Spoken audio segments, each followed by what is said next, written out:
Surya Emas TV, sinar kebenaran di setiap sudut, pesan suci menyala, bawa harapan bagi yang tenggelam, dakwah Islami.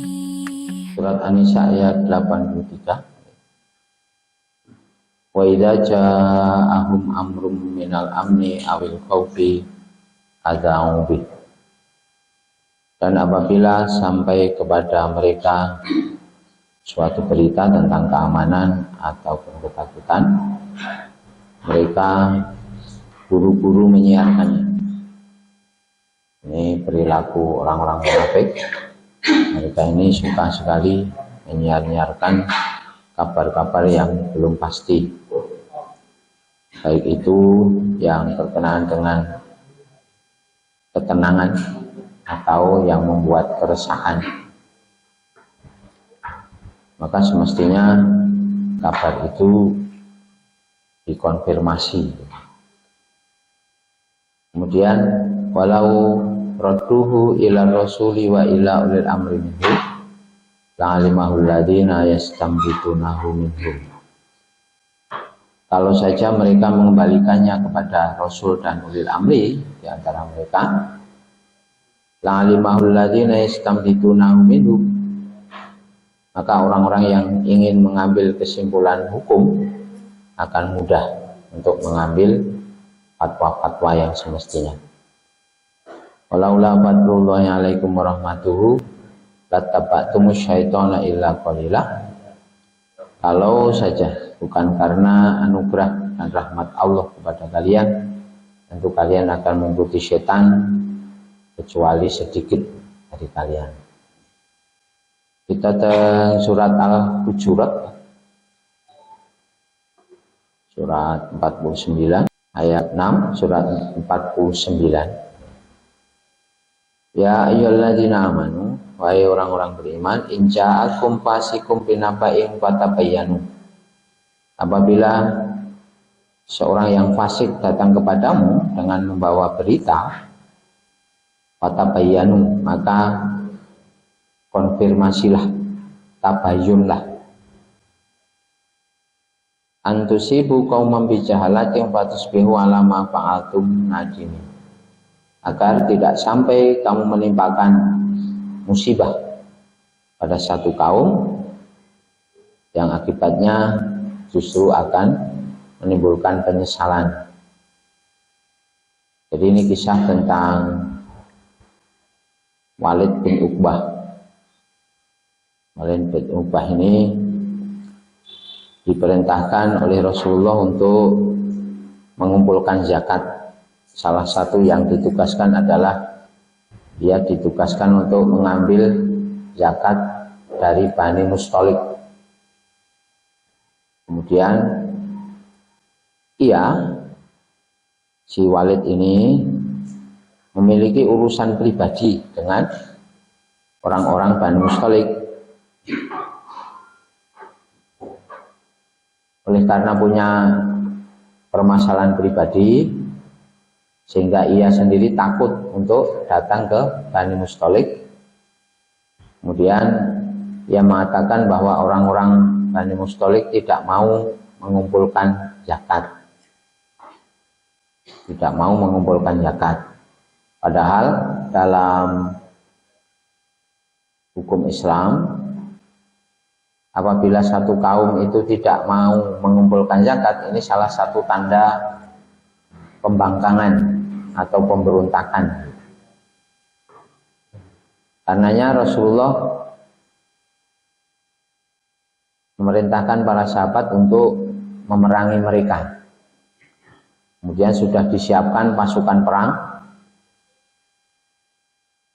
Utusan dari Bani Mustalik datang, kemudian menanyakan mengapa Rasulullah tidak mengirimkan utusan untuk mengambil zakat dari Bani Mustalik. Nah itulah kemudian baru jelas permasalahannya. Ternyata yang salah itu Walid bin Uqbah, bukan orang-orang dari Bani Mustalik. Maka diperintahkan untuk mengkonfirmasi, tabayyun, supaya tidak sampai menimpakan keburukan kepada satu kaum. Misalnya terjadi sudah terlanjur diperangi, kemudian sudah memakan korban, baru diketahui kejelasan beritanya, kan ini menimbulkan penyesalan. Jadi misalnya sudah terjadi peperangan, kemudian banyak jatuh korban, baru diketahui kabar pastinya. Nah ini kan menimbulkan penyesalan yang berkepanjangan. Oleh karenanya diperintahkan untuk tabayyun, untuk mengkonfirmasi dalam hal ini kabar-kabar yang bila berhubungan dengan hal-hal yang berpotensi meresahkan atau berpotensi mungkin menenangkan, tetapi akibatnya meluas ke orang banyak, ini diperintahkan untuk hati-hati. Sebagaimana terjadi kabar bohong pada Aisyah radhiyallahu anha yang pernah dituduh melakukan zina misalnya.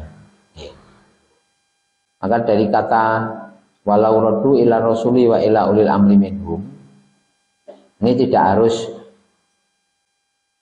rasul gitu. Kalau sekarang kan tidak ada rasul, maka yang ada adalah ulama misalnya, warasatul anbiya, atau ilmu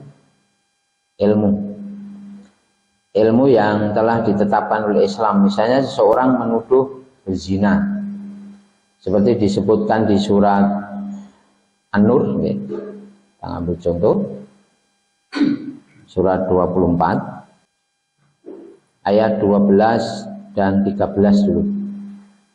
Surat An-Nur surat 24 ayat 12 dan 13. Ini juga yang bisa terjadi di masyarakat kita kalau berhubungan dengan hal-hal yang tuduhan-tuduhan yang bisa disebut dosa besar atau mengharuskan hukuman yang berat, misalnya hukuman mati secara ilmu saja.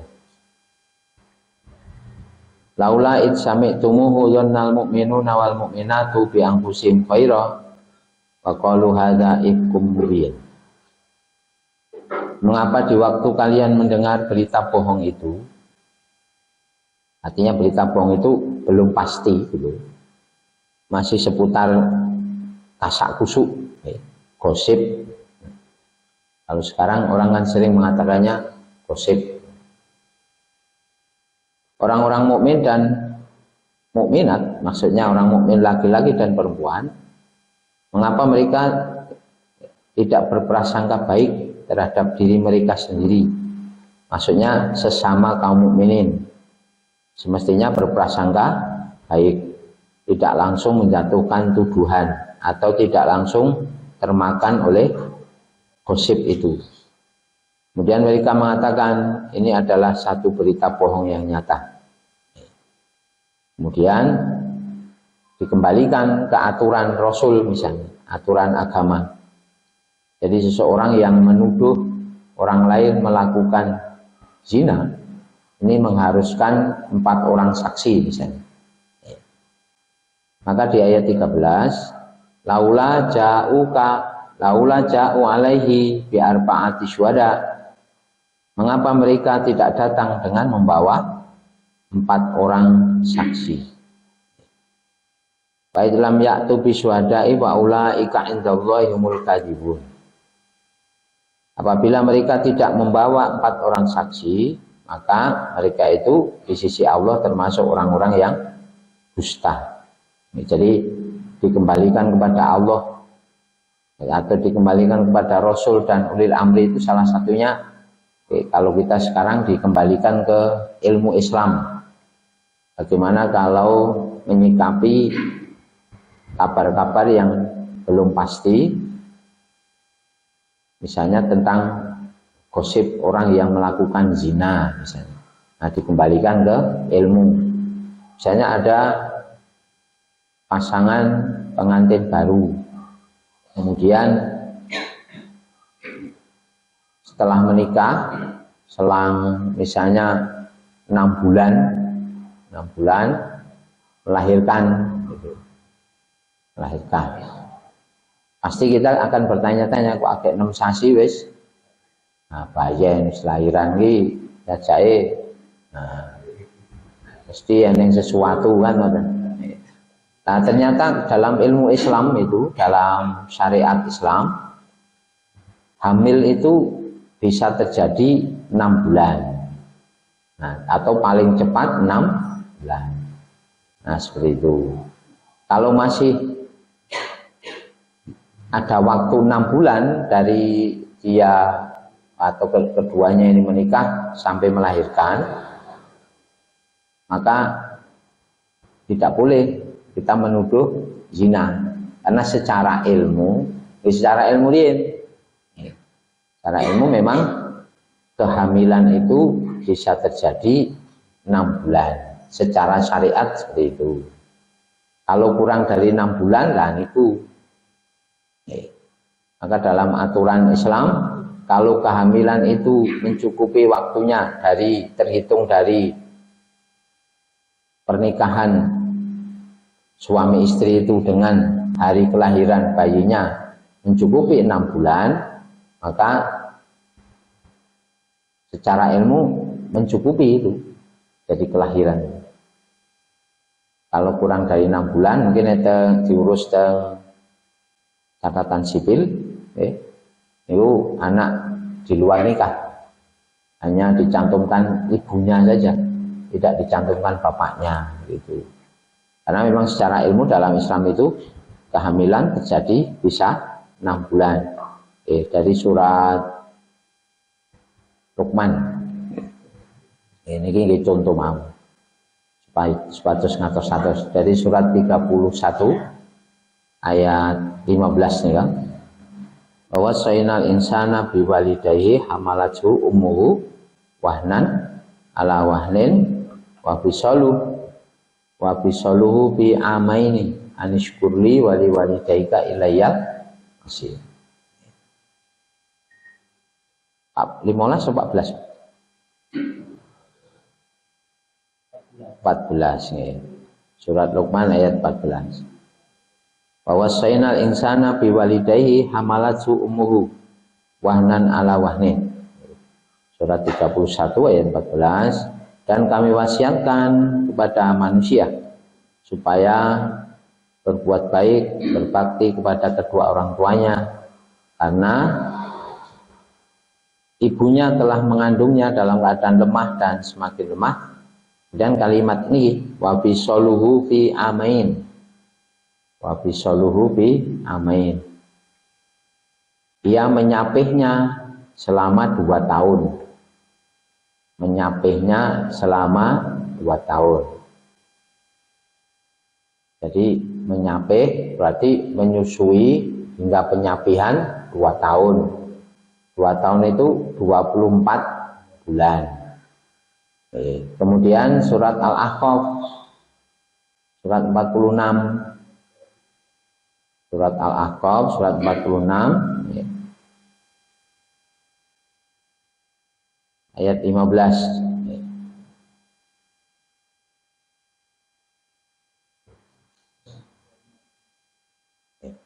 Ayat 15, wawasainal insana biwalidahi ihsana amalathu ummuhu kurha wa wada'athu kurha. Dan kami wasiatkan kepada manusia supaya berbuat baik kepada kedua orang tuanya. Ibunya telah mengandungnya dalam keadaan yang kurhan. Kurhan itu membuat tidak nyaman, tidak nyaman, perasaan benci maksudnya. Jadi tidak nyaman. Bahwa ta'at hukurha, dan melahirkannya pun dalam keadaan yang menyusahkan. Terus kalimat menikah wa hamluhu wa fisoluhu salasuna syahro. Mengandungnya dan menyapihnya salasuna syahro, 30 bulan. Mengandungnya dan menyapihnya 30 bulan. Jadi di surat Luqman disebutkan wabisoluhu, menyapihnya 2 tahun, berarti 24 bulan. Maka kalau disebutkan di sini wa hamluhu wabisoluhu salasuna syahra, Kalau fisoluhu fi amain, menyapihnya sampai 24 bulan, 2 tahun tadi, maka hamilnya bisa 6 bulan. Dari ayat 2 ayat itu tadi, Ali bin Abi Thalib memberikan fatwa ketika terjadi tuduhan melakukan zina seorang suami kepada istrinya, karena baru 6 bulan 6 bulan menikah, tapi istrinya sudah melahirkan. Kemudian suaminya menuduh istrinya melakukan zina. Istrinya sampai bersumpah bahwa ia tidak berzina. Nah, kemudian kasus ini disampaikan kepada Utsman bin Affan selaku khalifah. Nah, kemudian diputuskan untuk menghukum rajam wanita ini. Kabar ini terdengar pada Ali bin Abi Thalib. Kemudian Ali bin Abi Thalib mendatangi Utsman bin Affan. Bagaimana Anda ini? Padahal di dalam Al-Quran kehamilan itu bisa terjadi 6 bulan. Nah, kemudian beliau menyebutkan surat Luqman dan surat Al-Ahqaf. Jadi wafisolu bi amain, ia menyapihnya di usia 2 tahun atau selama 2 tahun. Kemudian wahamluhu wafisoluhu, mengandung dan menyapihnya 30 bulan. Maka 30 bulan dikurangi 24 bulan itu, maka bisa terjadi hamluhu, hamilnya itu selama 6 bulan. Nah, kurang lebih seperti itu.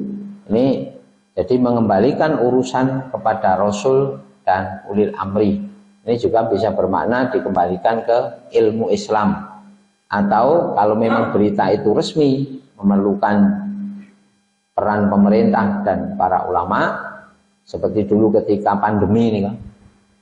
Pandemi misalnya dari pemerintah atau dari ulama bersama pemerintah memfatwakan supaya jamaah sholat misalnya direnggangkan, jamaah sholat direnggangkan, majelis-majelis ilmu ditunda untuk sementara waktu, tidak diaktifkan. Kalau diaktifkan duduknya agak berjauhan supaya tidak terjadi sentuhan gitu, karena memang penularan waktu itu melalui sentuhan. Kemudian diminimalkan untuk salaman misalnya. Nah, seperti ini fatwa-fatwa resmi dikembalikan ke pemerintah, ke para ulama. Kalau misalnya pemerintah sudah mengeluarkan fatwa supaya umat Islam begini dan begini, maka tidak boleh menyelisih. Kemudian ada ini yang memunculkan berita itu, kalau memang takdirnya mendapat musibah, yaitu musibah, meskipun diwangi merenggangkan, nek pancen takdir ini kena covid, tidak boleh seperti itu. Berhati-hati dulu, berikhtiar dulu, berhati-hati, berikhtiar. Nah, kalau berhati-hati ia masih terkena musibah, itu namanya takdir. Berhati-hati dan kemudian Allah menentukan ia terkena musibah, itu namanya takdir. Tapi kalau tidak ada ikhtiar berhati-hati terkena musibah, itu memang sembrono namanya, konyol istilahnya. Nah, jadi kurang lebih seperti itu. Apabila ada kabar yang berpotensi meresahkan atau menenangkan, maka dikembalikan ke Rasul dan ulil amri. Dalam hal ini yang dimaksud Rasul dan ulil amri, bila berita itu resmi, dikembalikan ke, kalau sekarang, para ulama dan pemerintah, atau setidaknya dikembalikan ke ilmu Islam. Seperti kadang-kadang terjadi di wilayah kita, ada gosip seseorang berzina misalnya gitu. Nah, ini harus ada 4 saksi, maka kita hati-hati. Kemudian ada kasus kelahiran dari pasangan suami istri yang baru. Nah, kemudian belum mencukupi, misalnya rungono sangang sasi kok wis nglairke gitu. Nah, kadang-kadang kan kita ini terpaku pada kelahiran itu 9 dan sangang sasi 10 dina. Nah, ternyata secara syariat kehamilan itu bisa terjadi 6 bulan. 6 bulan. Dan secara fakta memang ada beberapa. Saya pernah punya teman, saya cerita begini, terus dia bilang gini, saya dulu melahirkan anak saya yang sulung itu hanya 6 bulan. Kehamilan 6 bulan, muncul beberapa hari gitu. Nah, itu. Jadi ini bentuk kehati-hatian kita. Jadi laula fadlullahi alaikum warahmatuhu lattaba'tumus syaitana illa qalila. Kalau bukan karena anugerah dari Allah dan rahmatnya, tentu kalian akan mengikuti setan. Kecuali yang sedikit, maksudnya mengikuti setan itu mengikuti kabar-kabar yang tidak pasti. Padahal mengikuti kabar yang tidak pasti itu semuanya kena dosa. Kembali ke surat An-Nur ayat 11. Surat 24 ayat 11. Ini sebagai bentuk kehati-hatian. Innal ladzina ja'u bil isqi usbatum minkum. Sesungguhnya orang-orang yang datang membawa berita bohong, usbatum minkum, bisa jadi itu datang dari golonganmu, dari masyarakat kita sendiri. La tahsabuhu syarran lakum. Jangan kamu menyangka bahwa itu buruk bagimu, tetapi bahwa khairul lakum, itu baik bagimu. Maksudnya ini ujian bagi kita kalau sekarang ini supaya kita berhati-hati, supaya kita kembali ke syariat atau ilmu agama yang benar. Bagaimana menyikapi kabar-kabar yang belum pasti itu. Likulli imri'in minhum maktasaba minal ism. Tiap-tiap orang dari mereka akan memikul dosa menurut perannya masing-masing. Jadi orang yang membawa berita pertama, menyiarkan, itu dosanya paling besar. Orang yang ikut-ikutan menyiarkan juga kena dosa. Walladzi tawalla kibrahu minhum lahu adzabun adzim. Dan siapa di antara mereka yang mengambil bagian yang terbesar dalam penyiaran berita bohong itu, baginya azab yang besar. Terus kadang-kadang neteng desa niku anu apa jare ngono ngono lagi. Nah, aku mung krungu saka kono jare cerita saka kono meneh ngoten. Padahal ngejane pun dipesen, pokoke aja ngomong sapa-sapa ya ngoten. Iki mung dienggo dhewe ae. Ning sing pesen ngoten niku 14 nggon ngono. Mung dienggo dhewe ae lho, nek ora sampean ora tak critani. Ngono ki pirang-pirang nggon. Pesen ngono terus. Nah, ini kadang-kadang seperti itu, padahal kabarnya tidak pasti atau belum pasti. Ini untuk ikhtiar kehati-hatian kita seperti itu dicontohkan dalam kalimat walau radduhu ila rasuli wa ila ulil amri minhum. Kalau mereka mengembalikan urusannya kepada Rasul dan ulul amri, dalam hal ini berita-berita resmi, sedangkan berita-berita di kalangan kita maka dikembalikan ke ilmunya. Bagaimana Allah memberikan arahan tentang menyikapi kabar yang meresahkan, kabar yang belum pasti, bagaimana Rasul menyikapi dan sebagainya. Ngaten kita lajengaken ayat 8 sekawan. Faqatil fi sabilillah. Maka berperanglah engkau Muhammad di jalan Allah. La tukallafu illa nafsaka wa haridil mu'minin.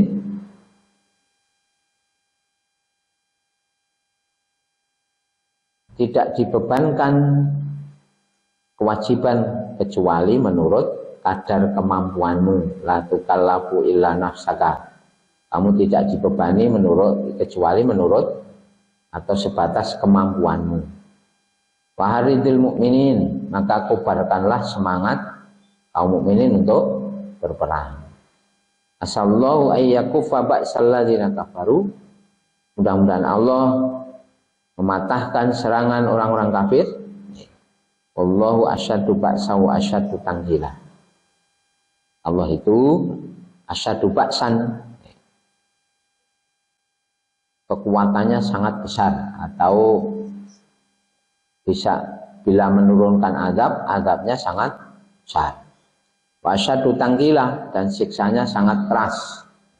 Jadi maksudnya bila kaum mukminin terlibat dalam urusan peperangan, diperintahkan untuk banyak mengingat Allah, berteguh hati, kemudian tidak khawatir yang berlebihan. Ini urusan perang, karena memang di masa Rasulullah, di kalangan umat Islam di saat itu, atau di masyarakat secara umum, di Jazirah Arab, wilayah padang pasir itu, apabila ada permasalahan-permasalahan karena kultur wilayahnya yang tidak subur, potensi alam yang terbatas, maka penyelesaian masalah itu lebih kepada kekerasan dulu, jadi fisik dulu, gelut kali paten-patenan perang.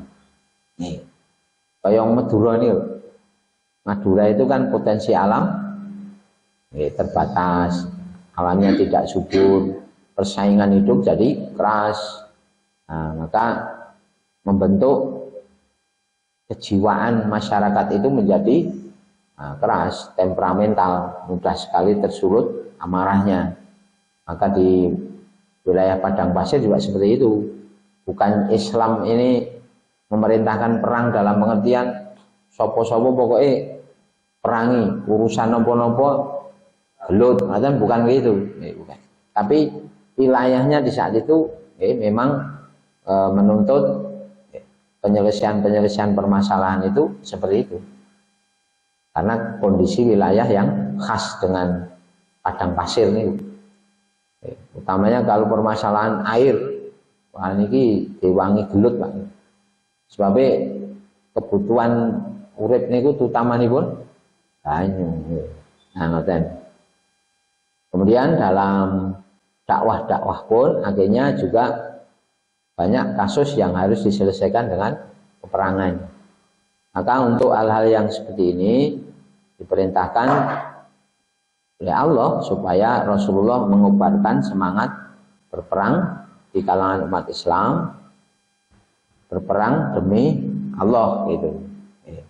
Faqatil fisabilillah, jadi berperanglah di jalan Allah, karena Allah tidak membebankan kewajiban itu kecuali menurut kemampuannya. Jadi saat itu memang semestinya begitu. Maka ada aturan-aturan perang itu. Kita ke surat Al-Anfal,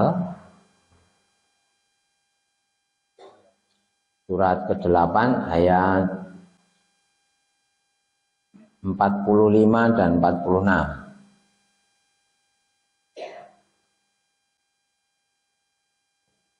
Jadi meskipun perang, tetapi tidak asal perang, begitu kalau dalam Islam. Surat 8 ayat 45-46. Ya ayyuhalladzina amanu idza laqitum fi'atan fasbutu wadhkurullaha katsiran la'allakum tuflihun. Wahai orang-orang mukmin, apabila kalian memerangi pasukan musuh, maka berteguh hatilah kalian. Dan sebutlah nama Allah yang sebanyak-banyaknya agar kalian mendapat keberuntungan, mendapat kemenangan.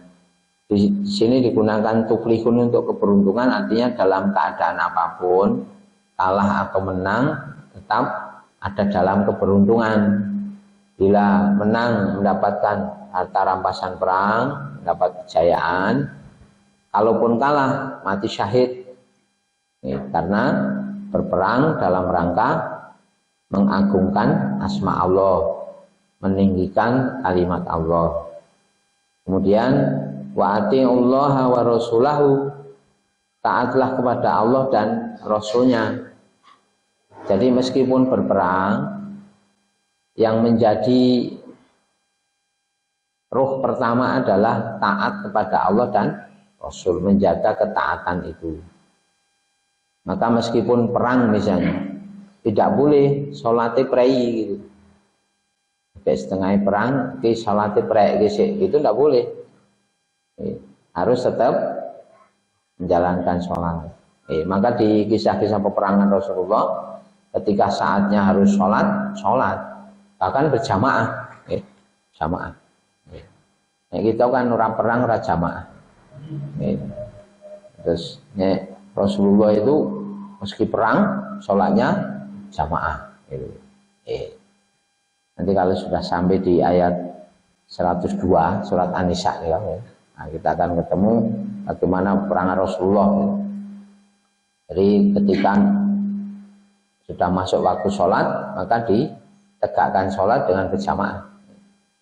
Wa atiullaha wa rasulahu wa la tanaza'u fatafshalu wa tadhhabu rihukum wasbiru. Janganlah kalian berbantah-bantahan, fatafshalu yang akan menjadikan kalian lemah, gentar, wa tadhhabu rihukum dan hilang kewibawaanmu, wasbiru maka bersabarlah, innallaha ma'as-sabirin. Sesungguhnya Allah beserta orang-orang yang sabar. Nah, jadi kita bisa membayangkan peperangan ini tidak asal-asal perang, tidak asal bubras gabus bubras gabus, asal membunuh, asal menikam, tidak. Tapi ada hal-hal yang harus ditaati karena dalam keadaan perang atau tidak berperang, pada intinya umat Islam ini harus taat kepada Allah dan Rasulnya. Jadi yang diutamakan itu, maka kalau saat itu memang dibutuhkan harus berperang,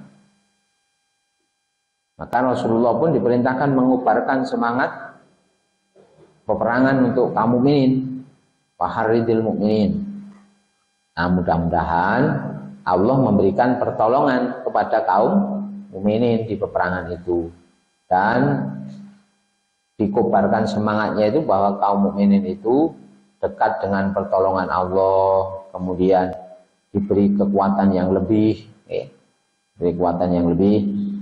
Sisan teng surat Al-Anfal ayat 65-66. Nah, ini maksud mengubarkan itu memotivasi supaya mereka semangatnya bagus, karena dekat dengan pertolongan Allah. Ayat 65 dan 66 surat 8 tadi.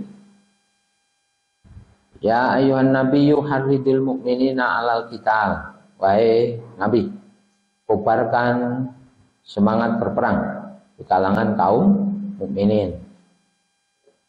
Iyyakum minkum isruna sabiruna yaglibu mi'atain. Apabila ada 20 orang yang sabar dari kalian, yaglibu mi'atain, akan bisa mengalahkan 200 orang kafir. 20 orang mukmin itu bisa mengalahkan 200 orang kafir. Kemudian wa iyyakum minkum mi'atu yaglibu alfam minalladzina kafaru bi annahum qaumul la yafqahun. Apabila ada dari kalian 100 orang mukmin akan bisa mengalahkan 1000 orang kafir, karena mereka ini kaum yang tidak memahami. Artinya tidak memahami tujuan perang. Perang ki nggo apa? Maksudnya nek niku kan nggih munggo nuruti seneng mawon.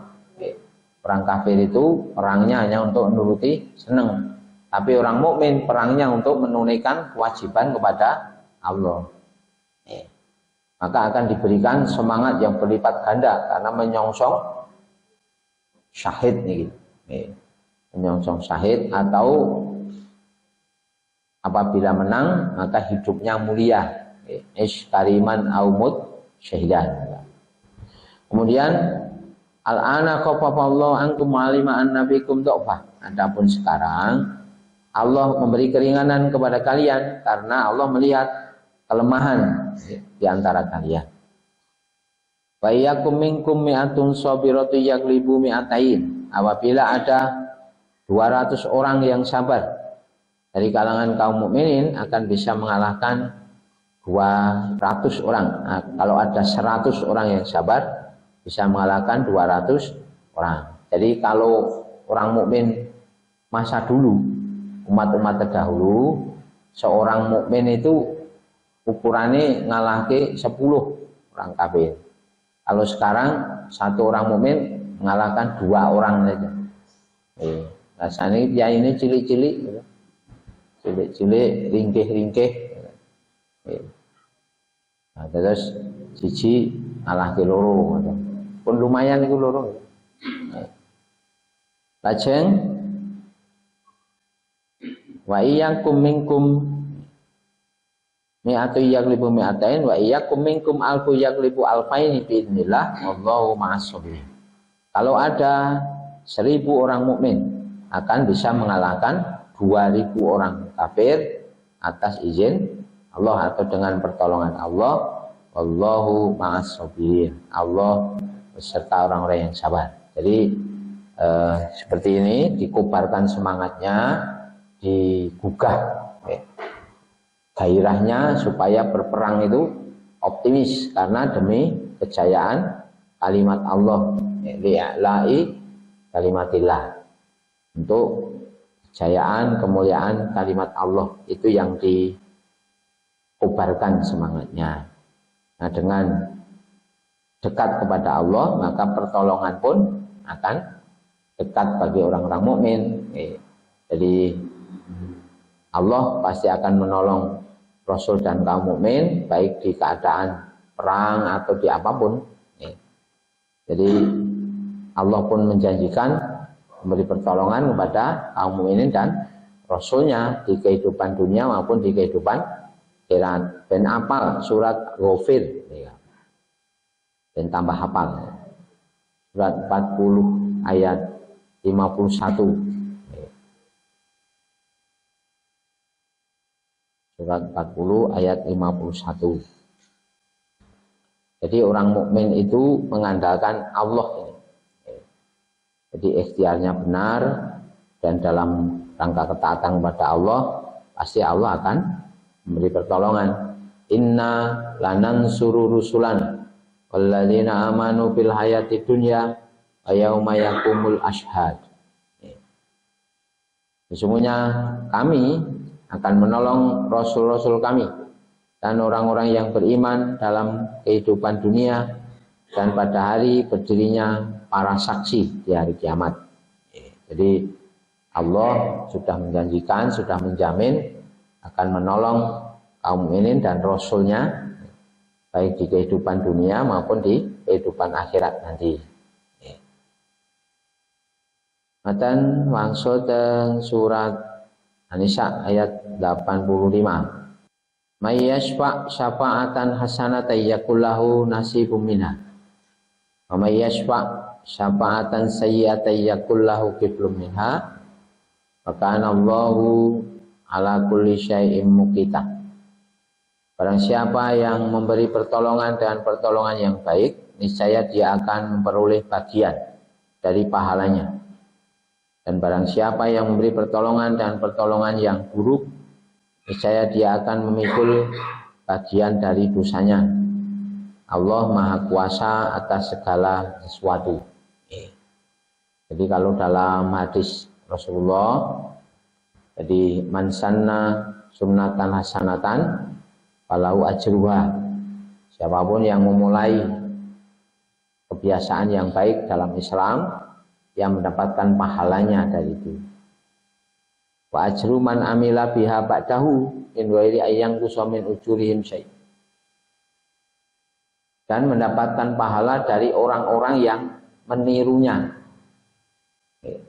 Man amila biha ba'dahu, jadi meniru-niru perbuatan itu tanpa dikurangi kebaikannya satu sama lain. Jadi siapapun yang memulai perbuatan baik dalam Islam, yang mendapatkan pahala dari apa yang dikerjakannya dan mendapat pahala orang-orang yang menirunya setelah itu tanpa dikurangi kebaikan satu sama lain. Faman sanna sunnatan sayyi'atan, siapapun yang memulai kebiasaan yang buruk, falaihi wizruha, yang mendapatkan dosa dari perbuatannya itu. Wa wizru man amila biha ba'dahu, dan mendapat dosa dari orang-orang yang menirunya tanpa dikurangi dosa satu sama lain. Hadis riwayat Imam Muslim. Hadis riwayat Muslim. Maka kita hati-hati dalam masyarakat itu apabila melakukan perbuatan apalagi yang sifatnya mengumpulkan orang banyak. Nah, sebab ini ada potensi ditiru Apalagi ketahuan kita ini misalnya sering ngaji sana ke sini gitu. Ngaji sana kemari gitu. Misalnya selamatan kematian. Kadang-kadang kan kita ki awal Pak. Ngeculke niku nggih, culke ndase gondeli buntute ngoten. Iki ora nyelameti, iki mung tak gawe ngene-ngene. Nah, ini bisa jadi ditiru nanti. Ditiru orang lain. Iki lho kok sampean ngono ya? Iki manut Pak Ki Jawa iki. Oh, manut Pak Ragil lho. Misalnya ngoten lho. Nah, sebab biasanya orang-orang yang aktif dalam kajian-kajian itu yang akan jadi contoh. Nah, milo kalau urusan-urusan yang mengumpulkan orang banyak, utamanya ini hati-hati. Hati. Kalau memang Rasulullah atau secara ilmu tidak ada contoh dan tuntunannya, nggih pun kita ikhlaskan.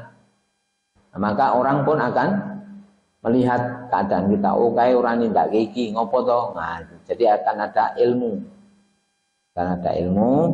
Akan ada orang yang dijadikan panutan. Di masyarakat itu yang dibutuhkan itu sebetulnya. Jadi kita ini akan dijadikan contoh, dijadikan panutan, maka berhati-hati. Nah, kalau memulai perkara yang baik, maka kebaikannya pun akan berkembang. Begitu juga kalau memulai keburukannya pun juga akan berkembang, dosanya akan bertambah-tambah. Nah ini, maka untuk memulai kebaikan, nah masalah nih memulai keburukan nih loh. Mungkin udah ditiru koncone. Apa mulai? Nah, ini biasanya dicontoh niku sing aktif ngaji rono ngaji ini gitu Pak. Nah, ini akan menjadi contoh. Nah, kita syukuri saja. Orang melihat kebaikan kita. Ampun ngantosnya dan aku ki isih ngopo diaturi napa-napa ra gelem lho Pak sok kan enten di masyarakat. Sebetulnya dia mampu, sebetulnya dia bisa dijadikan contoh, tapi kadang-kadang dengan alasan aku sik dosane akeh, aku sik bisa kan. Nah, ini jadi kalau kita memang aktif dalam Islam, nah ini banyak kebaikannya dan wajar bila kemudian orang mengambil contoh dari kebiasaan kita. Maka kita diperintahkan untuk banyak menjaga diri, menjaga keluarga kita dengan kebaikan-kebaikan sehingga masyarakat di sekitar kita ya mengambil sisi kebaikan. Kalau lebih banyak kebaikannya, orang akan melihat kebaikannya. Tapi kalau ada keburukannya, ngumpul. Keburukan itu kadang-kadang sidik dadi ngerusak kesaenan pilang-pilang. Nah, maka kehati-hatian inilah yang harus kita jaga. Kemudian dalam istilah syafaatan, memberi syafaat. Pun nanti ngerembuk syafaat tuh Pak. Syafaat Rasul, syafaat Allah, syafaat malaikat ini pun nggih. Sekedar untuk cerita syafaat nggih. Syafaat itu dari kata asyaf'u. Seperti mayaswa syafaatan. Siapapun yang memberi pertolongan, berarti syafaat itu artinya pertolongan dari kata asyaf'u. Maksudnya asyaf'u itu genap. Atau surat Al-Fajr ini, wal fajr walayalin asyr, ayat 3, wasyaf'i wal watar. Demi yang genap dan yang ganjil. Jadi kata asyaf'u. Maka yang dimaksud syafaat dari kata asyaf'u itu penggenapan. Maksudnya penggenapan secara sederhana, kalau kita melakukan ini akan mendapat ini. Melakukan ini akan mendapat ini. Maka syafaat itu juga begitu.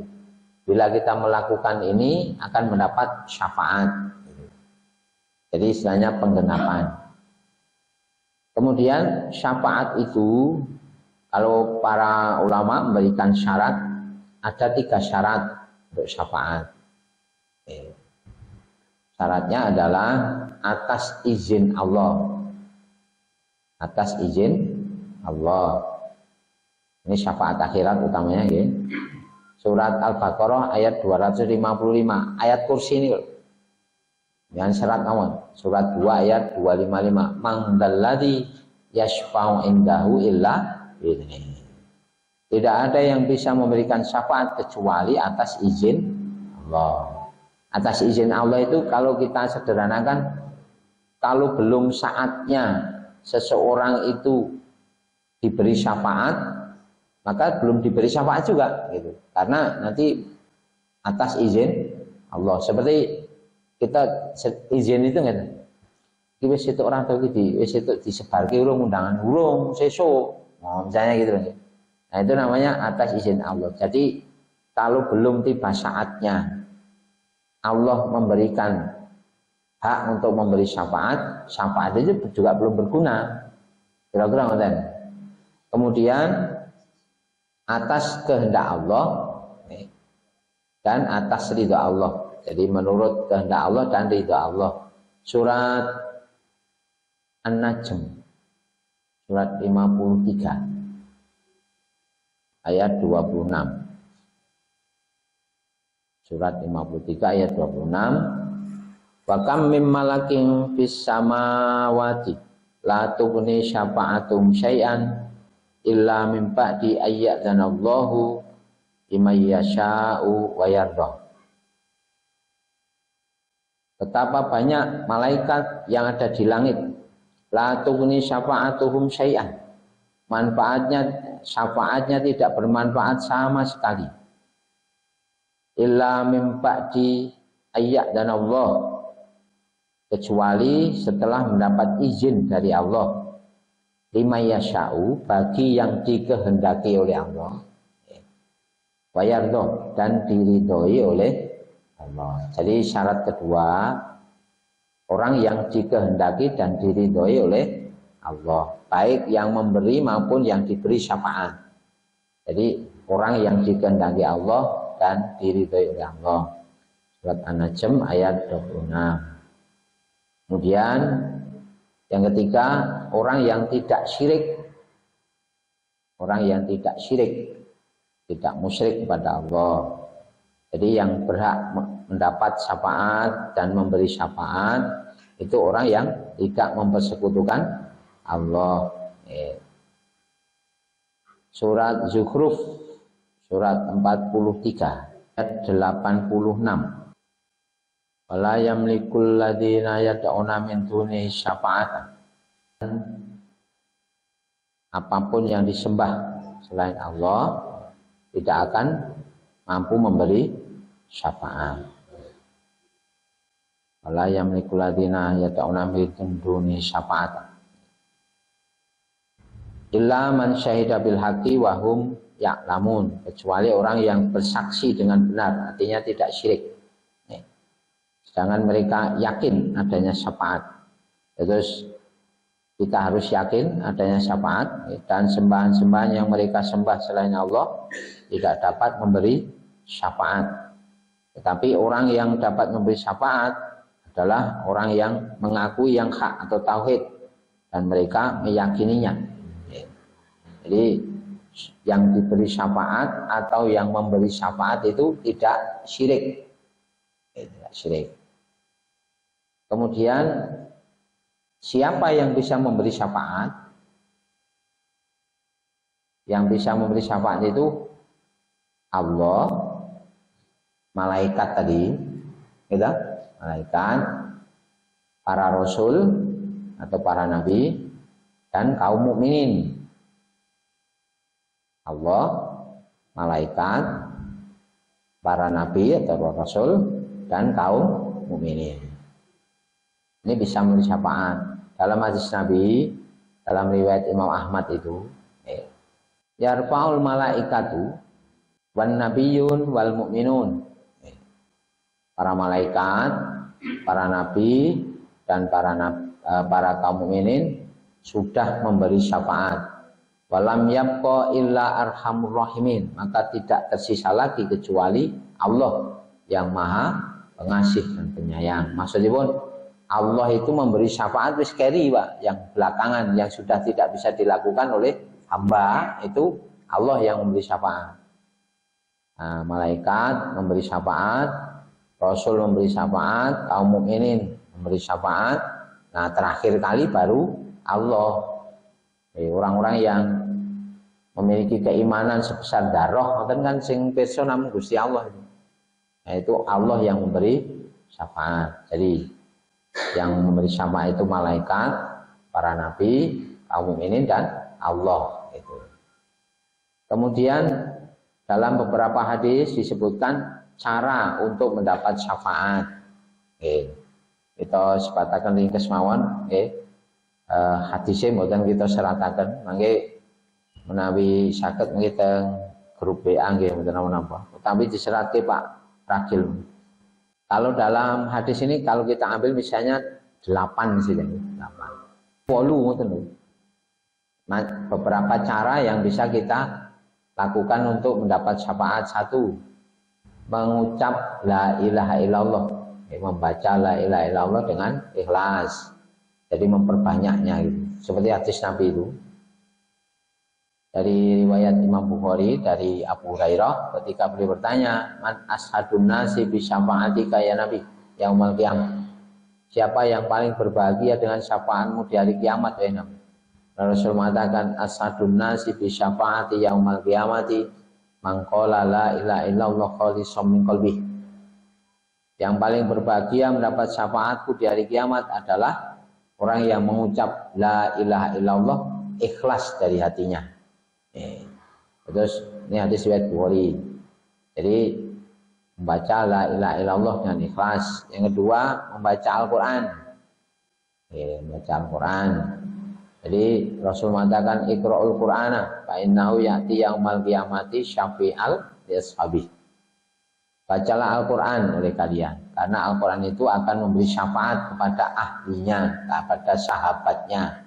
Artinya orang yang biasakan membaca Quran, mengaji Quran, mentadabburi Al-Quran. Hadis riwayat Muslim dari Abu Umamah. Kemudian puasa. Puasa itu juga bisa memberi syafaat. Puasa.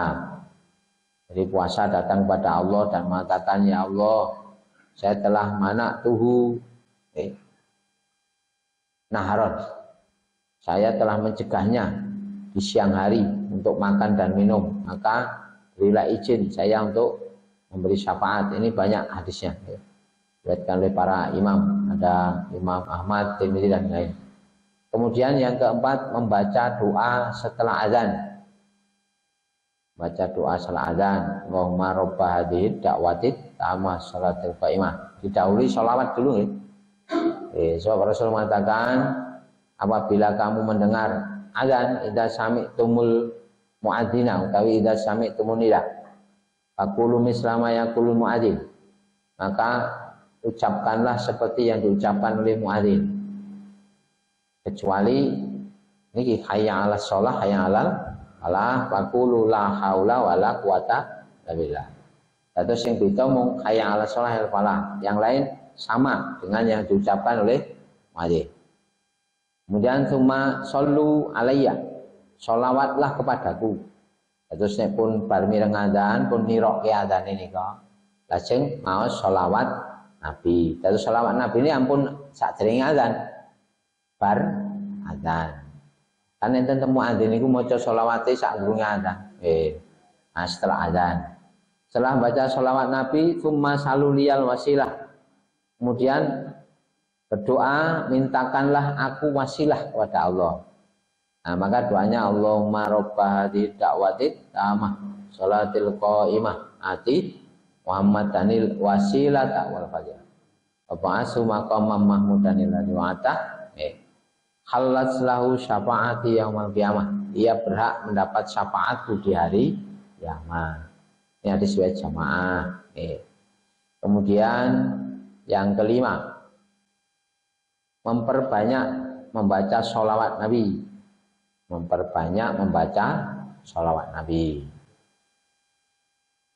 Kemudian yang keenam, memperbanyak sujud. Memperbanyak sujud. Ini utama tengah hadis-hadis ini. Memperbanyak sujud. Kemudian yang ketujuh, orang muslim yang meninggal orang muslim yang meninggal disolatkan oleh 40 atau 100 orang muslim. Artinya semakin banyak semakin baik. Orang muslim yang meninggal disolatkan atasnya 40 orang muslim atau 100. Sebab hadisnya ngoten niku, hadis Imam Muslim, hatta yablughu arba'in, hatta yablughu mi'atan, hingga mencapai jumlah 40 atau mencapai jumlah 100. Jadi semakin banyak yang nyolatkan semakin baik. Jadi ini yang menjadi persaksian akan menjadi sebab dia diberi syafaat. Dan yang 8, orang Islam yang meninggal di Madinah. Hadisnya ngoten, orang Islam yang meninggal di Madinah. Rasul mengatakan man aroda mamata bil Madinati falyamut biha. Siapapun yang ingin mati di Madinah, matilah. Man aroda ayyamut bil Madinati falyamut biha. Siapapun yang ingin meninggal di Madinah, meninggallah di Madinah. Fa inni alaihi syafi'an au syahidan. Aku akan menjadi pemberi syafaat atau menjadi saksi baginya. Nah, mung sayang ini awake dhewe ini teng ziarah teng Mekah Madinah doane ra ngono, Pak. Doane tulung ya dongake muga-muga aku bali selamat ngono ya Pak kita. Mboten awis-awis sing donga tulung dongakno aku wafat ning Madinah ngoten gitu. Ya, gitu Pak. Tak ngoten biasane. Terus mula arang-arang wong Indonesia sing wafat teng Madinah. Dongane ngoten Pak. Pamit kali tangga teparu, dongane tulung didongake selamat tekan omah. Mula ora mati ning kono. Nggih, ngoten niku. Kira-kira niku 8 niku bab syafaat, terus mudah-mudahan kita bisa mengamalkan yang mana yang kita bisa gitu. Membaca la ilaha illallah diperbanyak, kemudian baca Quran, puasa, kemudian baca doa setelah azan, membaca sholawat, memperbanyak sujud, kemudian sering sholat berjamaah. Sholat berjamaah ini maksudnya mungkin orang itu akan menyolatkan kalau mengetahui orang yang meninggal itu sholat, kan ngerti? Maka orang menyolatkan akan banyak itu. Terus ki eneng layatan jangan nyolat kira. Awang ora salat ki. Ngono biasanya pakai. Nah, maka orang akan enggan menyolatkan. Tapi kalau orang itu ahli sholat, rawuh nyolati. Nggih, ngantos menika riyen nggih. Ditangletanipun di pending wekdal sanes. Akhiri doa kafaratul majelis. Subhanaka Allahumma bihamdik asyhadu an la ilaha illa anta astaghfiruka wa atubu ilaik. Assalamualaikum warahmatullahi wabarakatuh. Di setiap channel kita Surya Emas TV, cahaya di kegelapan.